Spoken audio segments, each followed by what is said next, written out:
but Africa is saying, welcome home.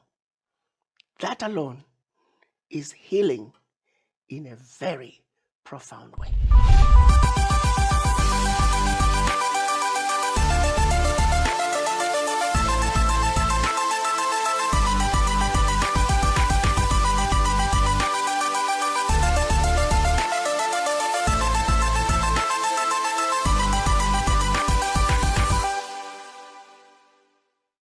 I am a scientist through and through. I'm a little girl from Chivu in Zimbabwe, left here after high school, went to college, first degree in general chemistry, second degree in organic chemistry, then on to medical school, residency in general surgery, residency in family medicine, straight on to private practice for 25 years. Scientist through and through. And you get a call at 3 a.m. to say, oh, we want you to go be a diplomat in Washington. I'm like, are you kidding me? So I wake up, I think it's a dream. I ask my husband, are you sure? Did you hear this conversation? And then what follows is a few months of back and forth. And finally I thought, you know what? I have not been on sabbatical since I actually left Zimbabwe. And I thought, you know what? I'm just going to go and spend about 6 months in Washington, hang around a little bit and drink coffee and be wined and dine, and I'll be back. And I knew that for a fact that I would be back. So I went to Washington really feeling stupid. And I'm supposed to be the AU ambassador, and I know nothing about diplomacy. Why are you guys doing this to me? So if you think you're going to make a fool out of me, well, the joke is on you, because I'm not staying. 6 months, I'm out of here, you know? But 5 months into it, I was staying in a hotel, because I didn't want to waste my time getting a place to stay. But what I began to see, the Zimbabwean revolutionary in me, I didn't know I was a revolutionary. But circumstances cause us to realize who we are. There were some things I'm like, there's something wrong with this picture. No, that shouldn't happen. And after many times of attending meetings in North America, back in Africa, and I see things happening that were just blatantly wrong. And I just could not sit anymore and have these people think, as we leave the meeting, that they put wool over me and they got away with it. So one day I just decided, I'm done. This just doesn't sit well with me. So I called my husband. I said, I need to hang around and kick a and because it was just ridiculous. We just can't keep being kicked. And I like the way you said it with a West African accent. I did. Yeah. I'm actually West African. Because my husband is from Ghana. Right. And I said, I'm going to hang around a little bit longer. This has to stop. I mean, we just can't keep being pissed on and we do nothing. How? For how long? And then after that, I said, okay, I'm going to get a place to stay. And then I had already started traveling and speaking to the diaspora. And again, the same issue. It doesn't matter what issues I would have shared with them, detailed information about what is really going on in Africa. France is taking over $500 billion out of Africa. And I would use a simple comparison. The watchdogs, they say corruption out of Africa sees 50 billion getting out of Africa every year. Illicit funds. Yes, we get that. We must go after it. But I just also told you, in the same period, France would have taken over 500 billion. The first question invariably, Ambassador, but African leaders are corrupt. I said, what about this other thief? Why aren't you asking me about that thief? You got two thieves, one carrying a briefcase with 50 billion and the other one carrying a briefcase with 500 billion, and you only want to talk about the one with 50. Let's talk about both. So with that in mind, after just going so many times and the conversation is like, I'm not going anywhere. The people are not hearing me. So that's when I just decided one day I was on my way to yet another event with the diaspora. I called my team. I said, give me the camera. I'm going to talk. And my plan was, I'm going to do this video. Then I'm going to go to the event. Then I'm going to give them the video. So they have something to go back and listen to after what I would have said. Because I felt like I'm speaking, but they're not hearing me. So that very first video, I just did it. I was sick and tired of the French, and even politicians in Washington that I was talking to, they did not know about it. How could the world not know about such a blatant abuse from one of the 5 members of the UN Security Council? It was mind-boggling. And so I just decided that's what I was going to do. I did not realize that very first video would go viral. That people did not know. And that's how it started. I'm just a black woman who's sick and tired of being sick and tired. And I continue to be sick and tired of being sick and tired. Because the abuse, the blatant abuse of us has got to stop by the West. It has to stop. And it's going to take us as a people uniting. So when I started doing those videos, I was actually surprised because I just knew my days were coming to an end. And I didn't care. So why had they sent you there? They said they needed somebody who understood the American. So I guess I did. Maybe they were right. So as it turns out, I guess I was. But anyway, so I knew my days were numbered. And I called my husband again. And I said, oh, my days are numbered. I'll be coming home soon. But that didn't happen. The director of communications at the AU, she said her grandfather, 92 years old, loved me. And she says, I'm going to put all the videos on the website at the AU. So all the videos were there. And then one day a phone call came. And I won't mention names, but I make friends. And so sometimes friends, they will tell me things. Yeah. So a phone call came, and being advised those videos must come down. And so the videos came down. So you had stepped on a number of sensitive toes. Oh, yes. The videos had to come down, and which was fine. I was told that the videos were going to come down. I said, that's fine. But they were like, but the videos are all over the world, you know. It's ridiculous that we don't have them at the African Union. The videos so let's just step back. The videos are the French one. Yes. And then which one? Which other one? That's the main one. That's the main one. Accusing the French of and stealing then 500 billion. Just about everyone had a mention of the French. Because to me, they are the biggest risk to peace and security in Africa today. The French? The French, yes. Why? Can you imagine if 500 billion could stay on the continent? Just 1 year? AU itself has said, if we have 10 years of 100 billion put into Africa a year, we will complete Africa's infrastructure. That's only 2 years of takings from France. So then on top of that, the peace and security issues, the wars, the coups, the support of all kinds of instabilities around the continent. Africa. Others are in there too, but I feel very strongly that the French are leading the pack. Have the French responded in any way? No, or their response was to get you fired? Exactly. Exactly, yeah. But it even took 5 months. After that phone call, it was 5 months before the chairman did what he did. Any bitterness on your side? The way you Absolutely. No, I have no bitterness. I was ready to go home because also the office was useless. I'm sorry to say the truth. This is just the truth. They told me themselves that we are not interested in results, Ambassador. I'm not kidding you. Wow. The HR director told me, Ambassador, you're wasting your time. We're not interested in results. Secondly, that office had been relegated to being a protocol office. That's it. They were not expecting anything out of it. But Africa is saying, welcome home. That alone is healing in a very profound way.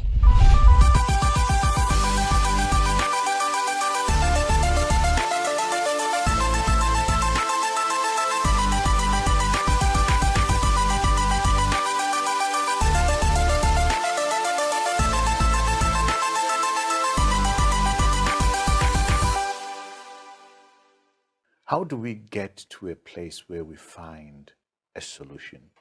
I'm trying to hesitate. I'm hesitating saying closure because these are big things, These are big Doctor, issues. that you're dealing with. But here's the thing, understanding the genesis of it all. Yeah. At the end of the day, as a people of African descent, no matter where you find us on earth, we are a wounded people and we need healing. The process of wounding us might have been different, but the results are the same.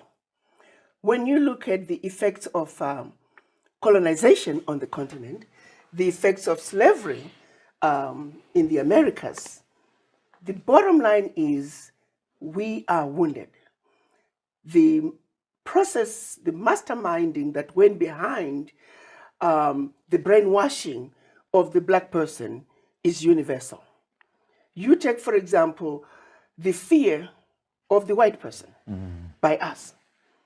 Well, the browbeating of the African started long before the children were taken out of Africa as slaves.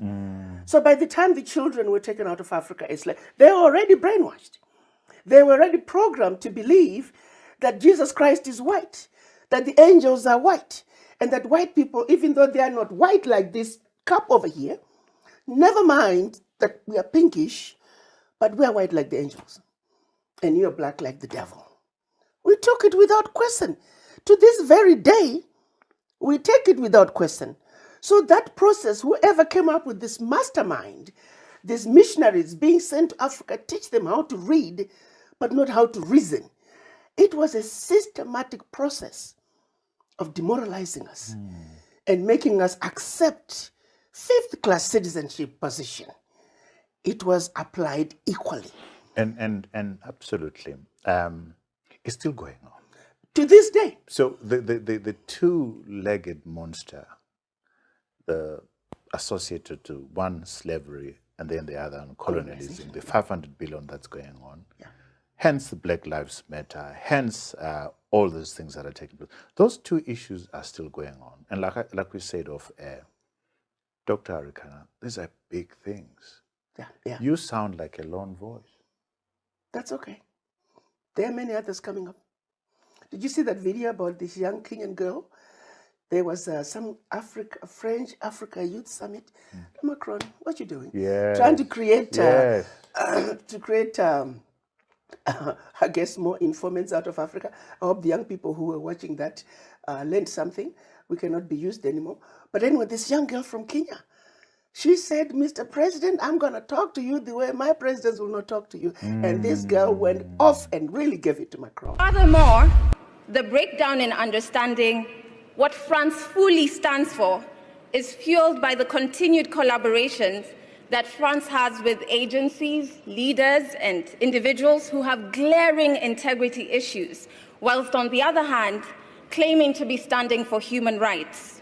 So on one hand,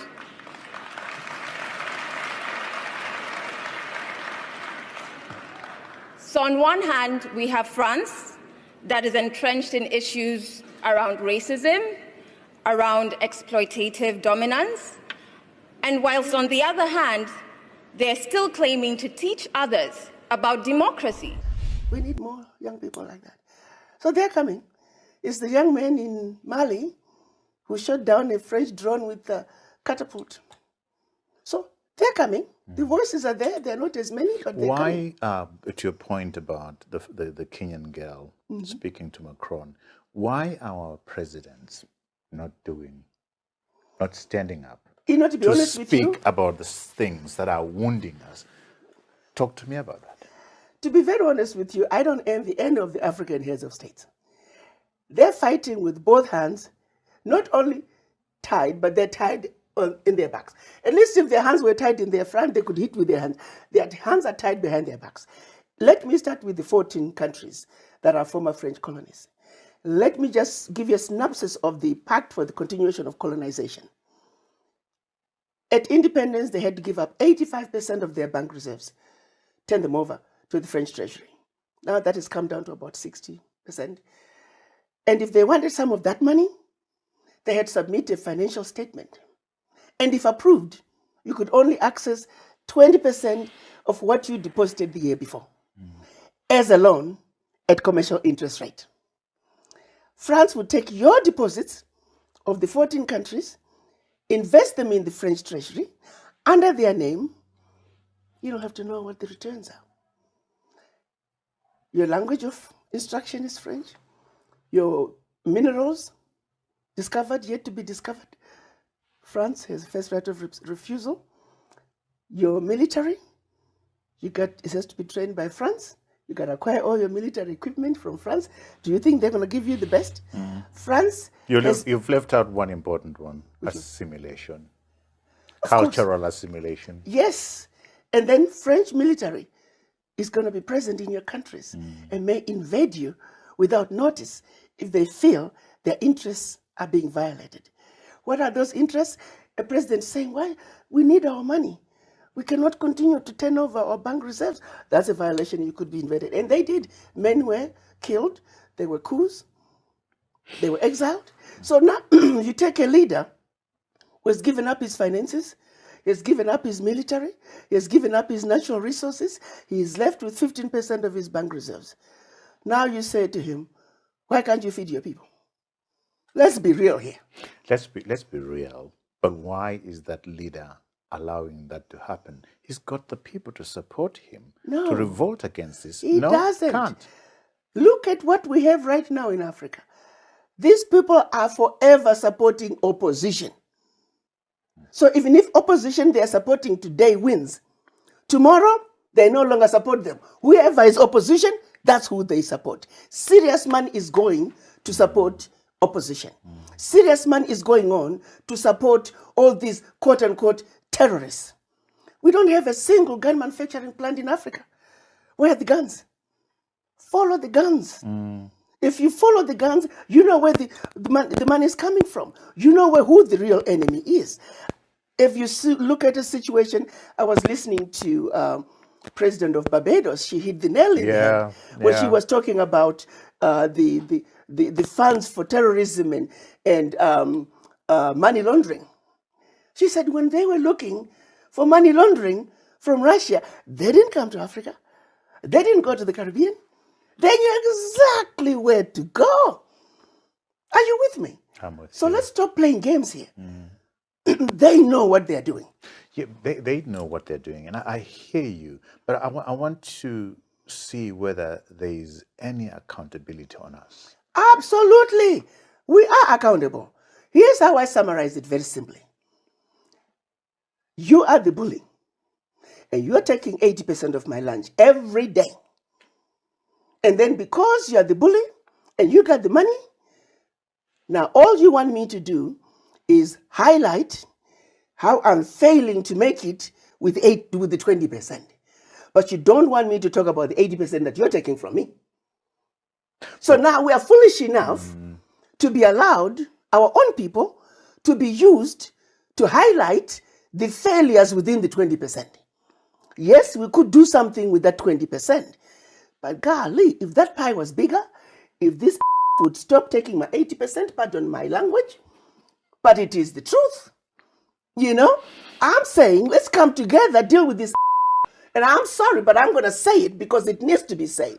But they need to stop taking our lunch. And I hear you, and I'm coming back to you and saying yes. Let's stand together and ask for them to account for the 80%. Let's stand together. How? My brother, I'm trying.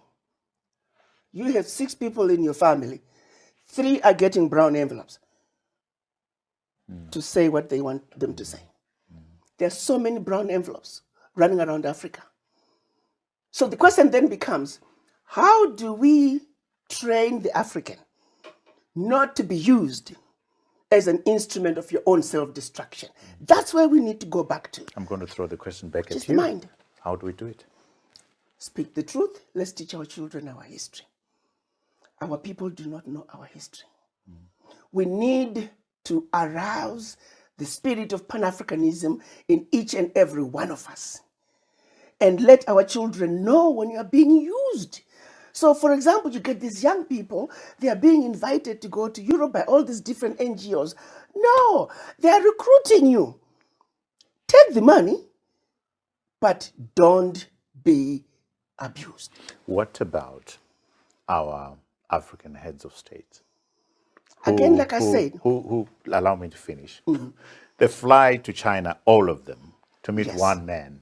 Now that... Okay. Hold me. Let me finish. Yes. Then they fly to Europe for the EU summit. Right. Then all of them fly in 50 planes to America to go and meet with Joe Biden. Where is...